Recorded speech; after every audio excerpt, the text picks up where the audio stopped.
I'm Timmy Mowat on a bit of a bike ride from my home in England to northwest County Mayo in Ireland, to the edge of the Mullet Peninsula that juts out into the Atlantic Ocean.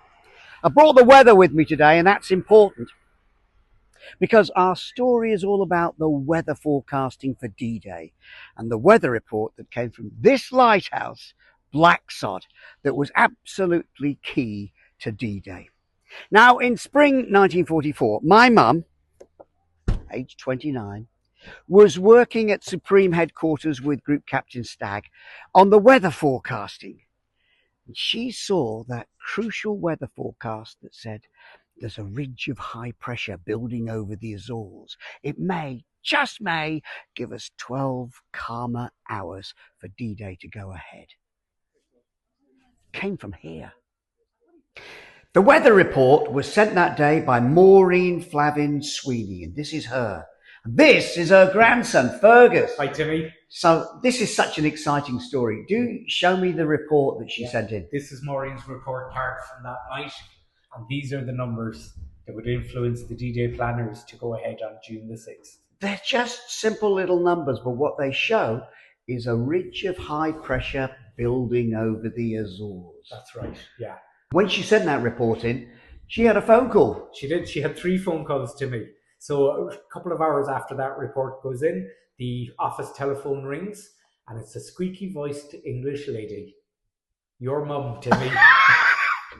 Mum, did you really have a squeaky voice? Probably she did. Yeah. Well, my granny was from County Kerry originally, so I'm sure the English accent really strong, hit her hard that morning. Because nobody ever rings the post office, let alone a squeaky-voiced English woman at about 7 a.m. And she's checking on the report. Yeah, and Maureen's a little bit thrown out. Who's this English lady? Why is she demanding that I double-check my readings? But Maureen does as she's told, and the phone goes down.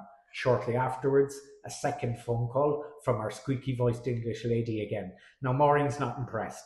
Here's this lady ringing again. Maureen is convinced she's made a mistake and this woman is out to catch her out, She's no idea of the seriousness of her report. But for that second call, she does as she's told. She repeats the readings and the phone goes down. A couple of minutes later, my grandfather will enter the room. Just as he does, the phone rings for a third time. Oh. Yes, but Maureen won't answer it. Now she is really convinced she's made a mess of the weather readings. So she gets Ted to take the call. And this time, it's a man. It's not your mum. It's probably one of the senior weathermen for D-Day. But it's the same request. Please check your readings, repeat your readings. My mum talks about listening on the headphones as Eisenhower makes his decision based on your nan's report. And he goes around the table and asks his generals, what do you think? And nobody wants to commit. And finally, Eisenhower says, gentlemen, we'll go. We'll go, yeah.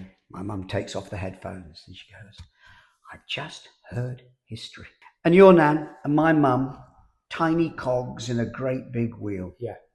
Like such small parts, but such crucial parts to Give me a hug. Success. God bless you, Fergus. Please have that. Keep it in your records. We're going to tell your mum's story alongside my granny's story, because as I say, we've now closed a circle. We've found the squeaky voiced English lady. I love that, my darling mother. It's the squeaky voiced English lady. Yeah. God bless her. God bless them both, and all those who served. Exactly. And did their part. Yeah. There you go. I'm so thrilled to meet you and so thrilled to hear Maureen's story and the contact between your nan and my mum on that day in June 1944. Yeah. It's magic. It's magic.